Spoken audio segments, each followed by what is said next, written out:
Hi guys, Dr. Lena coming to you from Sunday morning, and I have to confess I'm a little bit hungover. So last night I went out to see an Indonesian reggae band who were fabulous, but somehow the sangrias just kept sliding down the throat. Probably too many.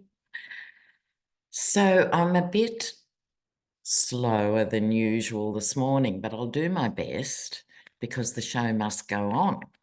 So, now, have you been following? This has been an epic week for the Yeti, right? So his behaviour is getting more bizarre. There's no doubt about it. So in an interview, he said he hoped the economy crashed this year because it would be bad for Biden. I mean, these are things politicians think in their back brain and in the back room. Potential presidential candidates don't say it as a rule. Right?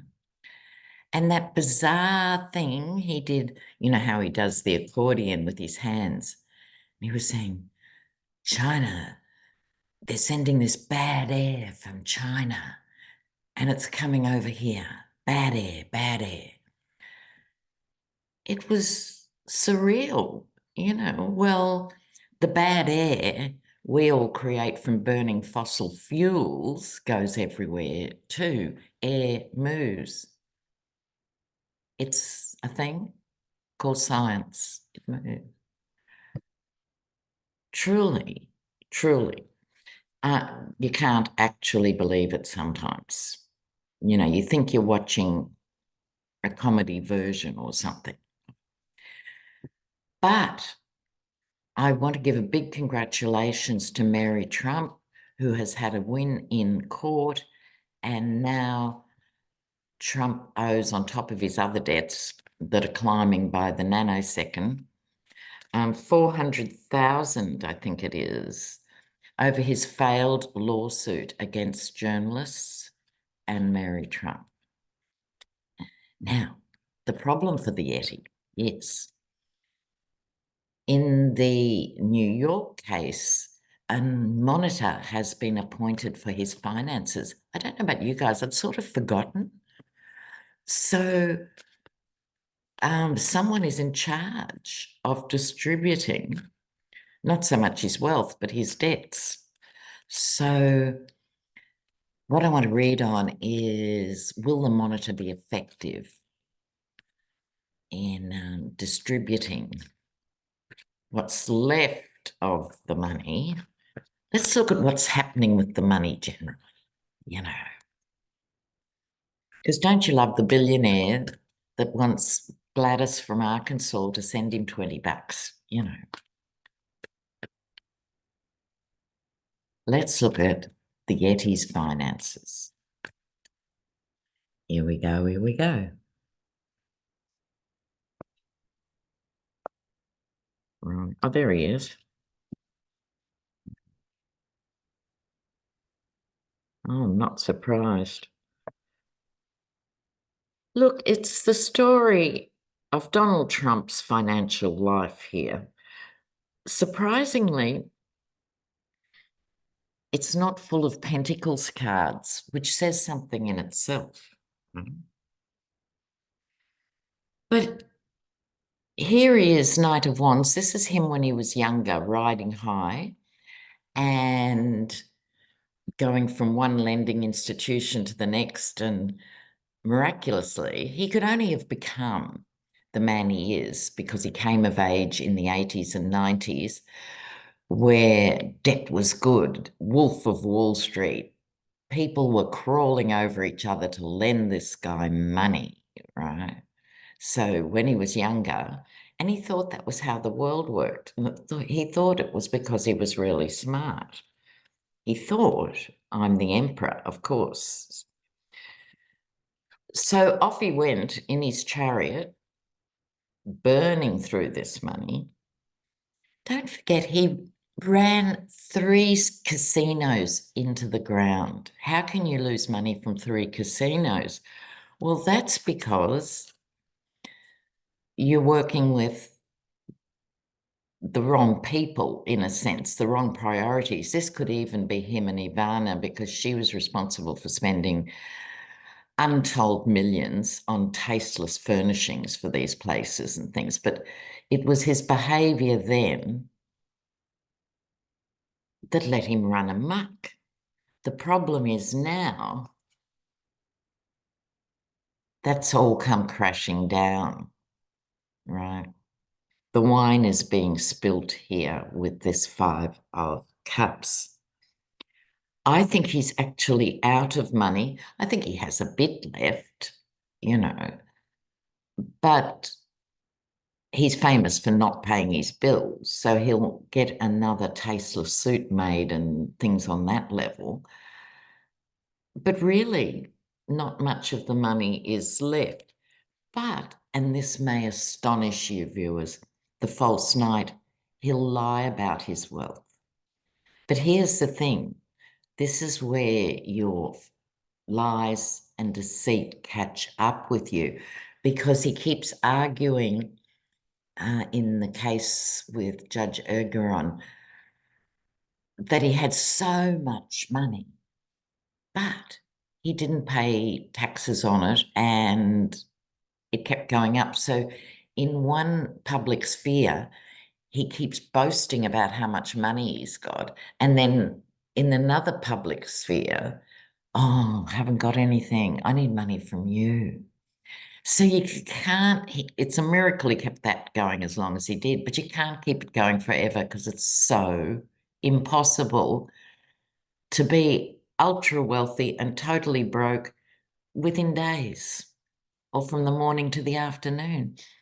So his craziness is actually now on show. If anyone wasn't convinced before, it's on show now. So, but that isn't enough. So you may have thought, oh, what did he do when he was president apart from playing golf a third of the time on the taxpayer dime? You might have thought he didn't do much legislating, did you? Well, you'd be wrong, because now he's claiming single-handedly to be responsible for overturning Roe versus Wade. So he's gone all in on this now, right? So having constructed a Supreme Court that actually overturned 50 years of a constitutional right of women for modern total healthcare, he's proudly saying, I did that. I destroyed that legislation. That's how good I am. I did it. Well, he did by appointing those judges, but I don't think it's what he actually meant, you know. So now, DeSantis, never thought I'd agree with a sentence out of DeSantis's mouth, but he came out swinging at the conservative media generally, conservative media, not the mainstream media that you and I might use, conservative media, for using Trump to keep their ratings up. Well, yes, but that was from DeSantis's little fetid lips. He's a goner. We don't have to worry about him for much longer, unless, of course, you live in Florida. Florida viewers, let me know, how do people feel about him in Florida these days? Okay. Now, a couple of Jan 6 rioters went to jail this week. One was the one who faked his own overdose, and then he went on the run. He's got caught. He got 10 years. It's a long sentence.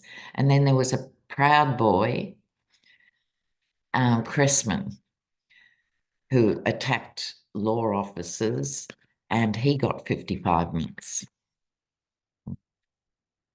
It's going to be very interesting. They all think, of course, he'll pardon them. He'll get in and pardon them. But all of us as readers, none of us are seeing him get in. you know, hopefully not ever. Now, I'm personally worried about Judge Aileen Cannon. Now, she, apart from being inadequate to be handling this case, her job, as far as I can see, is to just drag the chain, drag this out, do this. So let's see how it's going for Judge Cannon, just personally. What's going on for her? What's going on for her? Mind you, we can't just blame Judge Cannon. This should have happened special judicial proceedings 3 years ago. But anyway, here we are 3 years later. She's stalling Judge Cannon. Huh?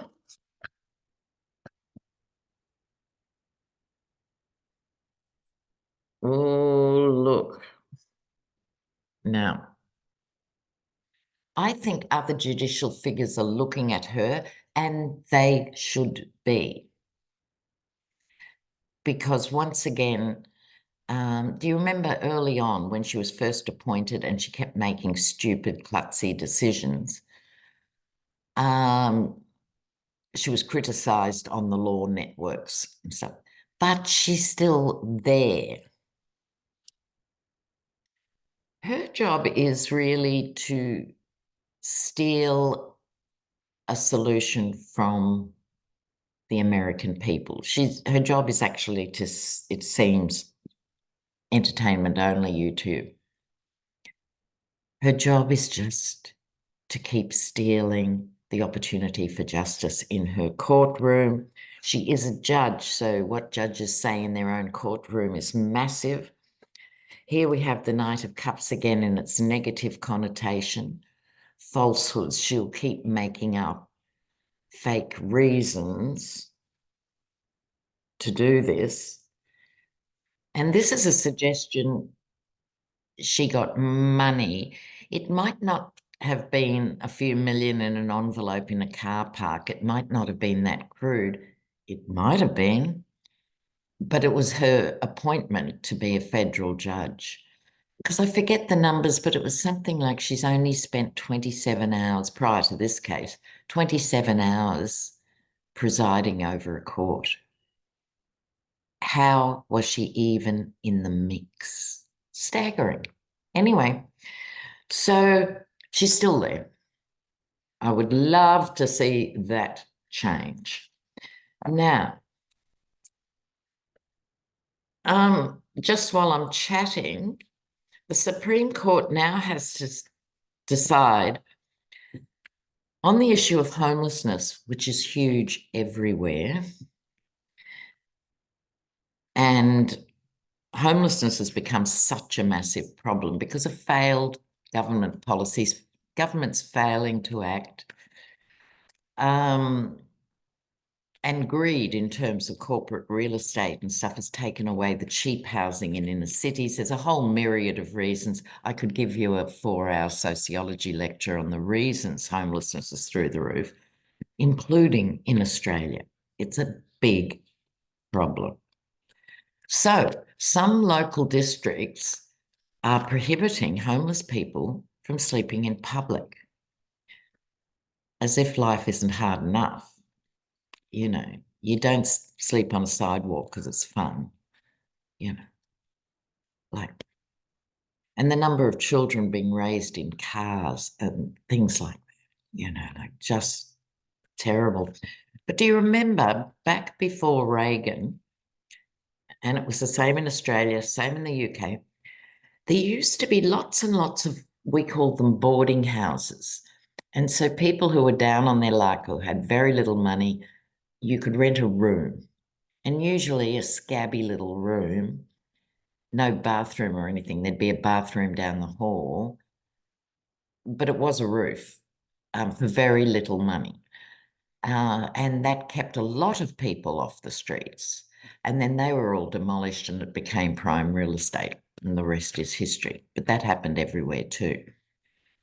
So I just want to bring that up, and it's close to my heart because I know there were certain times my own grandparents were homeless with 8 kids struggling.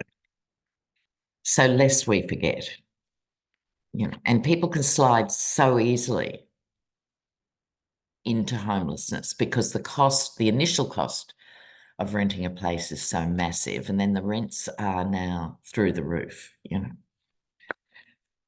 So, oh, how much do we love Jamie Raskin? Whoosh. Now, I've seen quite a few Jamie Raskin speeches over the last 5 years. I've never seen a dud. He's always on point. He covers a lot of ground quickly. I admire this man a lot. But this takedown of the GOP is sublime. I shall put the link up for you.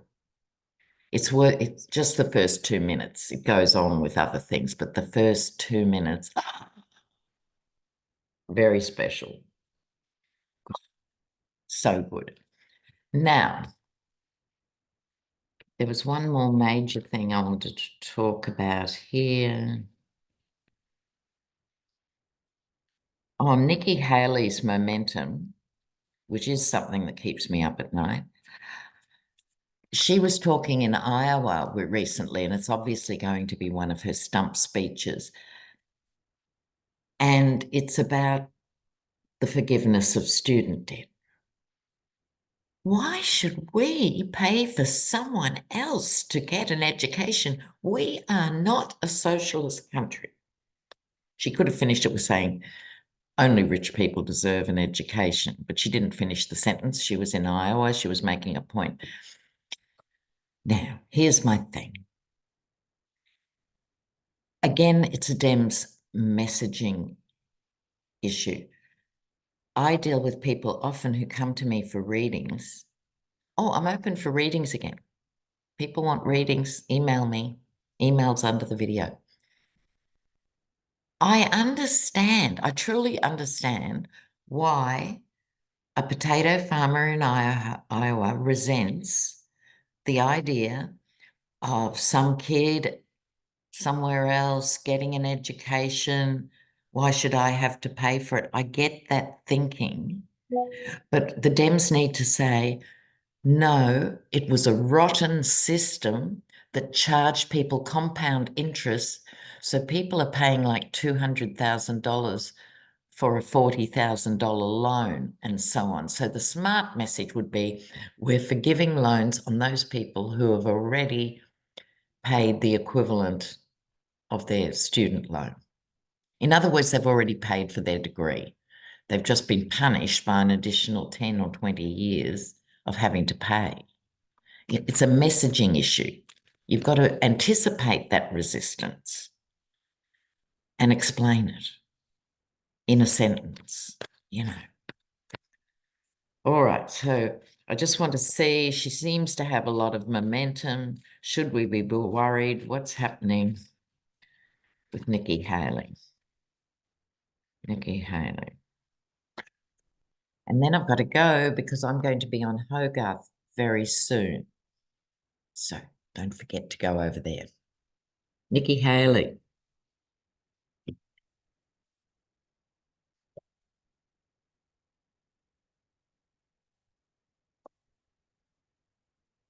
Well, look, I'm pleased. The cards aren't marvellous. I think with this, look, she has a sort of appeal in the sense that she represents, I might not like her views. In fact, I hate her views, but that's not the point. She represents a sort of stability that used to be in politics. People are a bit confused because on the one hand, I think she's got the Hillary factor. They don't actually like her, but compared with the other option, they've got to make that decision and they're a bit confused. I think she'll lose now because the big boys, King of Swords, won't be happy with a woman in the role. And let's face it, Nikki Haley isn't Lily White. But she's sitting pretty in the sense I think she's making big inroads. So if I was on her side, I'd be happy with how she's dealing with it, So she'll be a threat, I think, for 2028, if not now, But hopefully the world will have moved to a more enlightened place by 2028. So I don't think she's a risk, but she is building. She is building. Let's hope their misogyny keeps her out of the race between then and now. Now, I'm doing readings again. Please get in touch. So that is general readings, how your life's going, what direction you're going in, real estate, family, all the general issues of life, or past life readings, and they're really fun. So for now, I've got to get out of my jammies and get ready. So go over to Hogarth's Astrology in about 20 minutes from now. And I'll be there with Hogarth and Lady G. We always have a good time, so come and join us. Okay, be great to see you. And it's a live chat, so we can talk. Okay, bye for now.